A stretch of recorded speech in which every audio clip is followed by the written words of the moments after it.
Il y a quelques mois, je me suis retrouvé dans une situation qui m'a laissé des frissons pour longtemps. Je conduis pour un service de transport depuis plusieurs années maintenant et j'ai toujours préféré les quarts de nuit. Les routes sont plus calmes et les pourboires sont généralement meilleurs. Mais il y a un revers à cette médaille.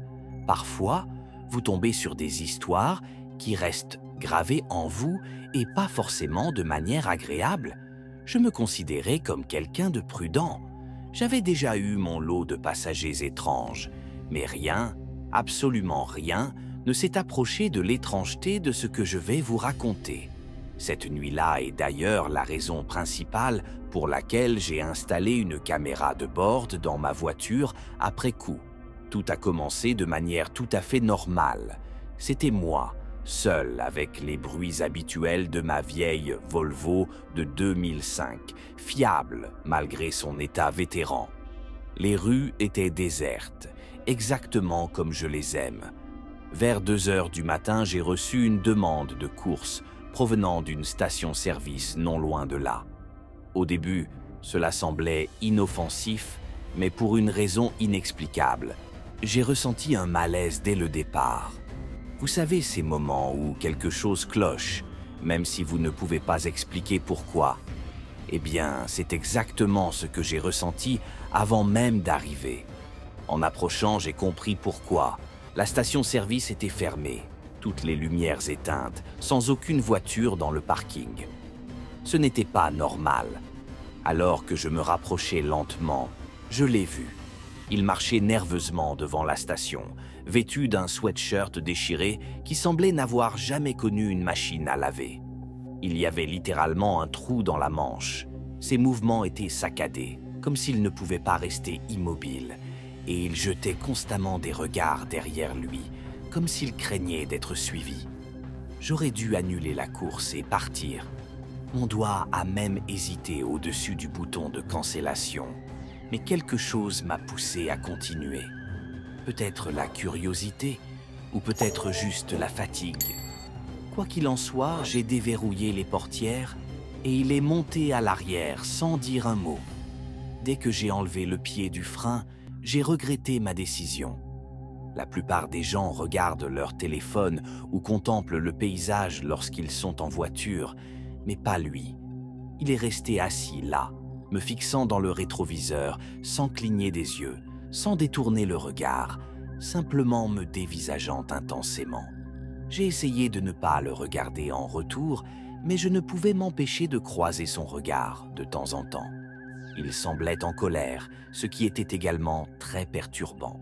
Dans un effort pour rompre le silence pesant, j'ai allumé la radio. Je ne me souviens même pas quelle station j'ai choisie, mais dès que la musique a commencé à jouer, il m'a crié dessus pour que je l'éteigne. Sa voix était profonde et rauque, trahissant un fumeur invétéré. J'ai été pris au dépourvu et j'ai légèrement crispé mes mains sur le volant. Résistant à l'envie de le regarder dans le rétroviseur, j'ai éteint la radio, serrant encore plus fort le volant. Nous avons alors conduit en silence pendant un moment. J'espérais qu'il resterait silencieux jusqu'à sa destination, mais il a fini par parler. Je me souviens de cette conversation comme si c'était hier. Il m'a demandé si j'avais déjà pris en charge quelqu'un que je n'aurais pas dû. Cette question m'a frappé de plein fouet. J'ai poussé un rire gêné et répondu que j'espérais que non, tentant de garder l'ambiance légère. Mais il n'a pas réagi. Il s'est simplement appuyé contre le siège et a marmonné quelque chose pour lui-même. Puis, il a commencé à raconter comment il avait travaillé comme chauffeur Uber auparavant, mais qu'il avait arrêté parce que des punks avaient volé des affaires dans sa voiture. Il bafouillait un peu, donc je n'ai pas compris tous les détails, mais j'ai saisi le sens général de son histoire. Pendant qu'il parlait, j'ai jeté un œil dans le rétroviseur 1 ou 2 fois et j'ai remarqué qu'il souriait tout du long.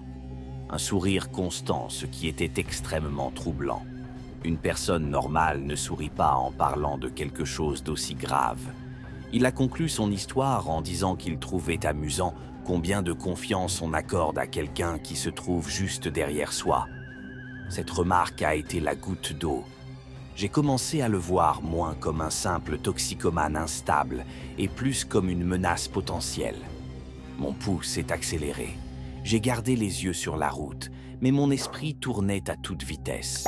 J'ai jeté un coup d'œil au GPS, me concentrant sur la destination comme si c'était une bouée de sauvetage. Malheureusement, cet homme ne savait pas quand s'arrêter de parler. Il continuait à babiller, alternant entre des propos inquiétants et du charabia incompréhensible. Honnêtement, je n'arrivais pas à suivre. Finalement, il a commencé à s'excuser auprès de quelqu'un, bien que je ne pense pas que ce soit à moi. Il insinuait qu'il venait de faire quelque chose de terrible et qu'il était une mauvaise personne. Il répétait sans cesse « Je ne voulais pas ça », suivi de quelques « Je suis désolé », empreint de panique. Je n'ai pas répondu, craignant qu'il ne fasse quelque chose si je le faisais.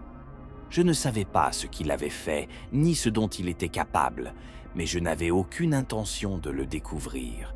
Nous étions seulement à quelques minutes de sa destination lorsque, sortant de sa transe verbale, il a crié que j'avais manqué un virage.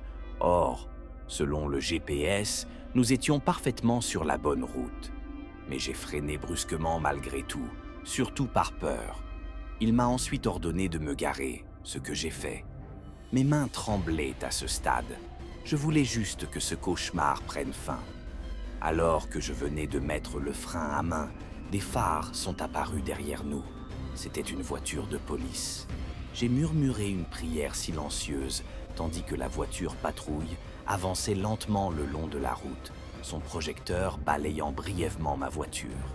L'homme à l'arrière s'est alors recroquevillé, comme s'il essayait de se cacher. J'ai tourné la tête et l'ai vu pratiquement allongé sur la banquette arrière, les yeux fermés. J'ai rapidement détourné le regard, essayant de contrôler ma respiration. Il est resté dans cette position pendant un laps de temps très inconfortable. J'ai voulu lui demander de partir, mais j'ai décidé de ne pas prendre le risque. Finalement, il a relevé la tête et m'a dit que j'avais eu de la chance. Avant que j'aie eu le temps de réagir, il a ouvert la porte et est disparu dans la nuit. Après cela, j'ai décidé d'écourter ma soirée.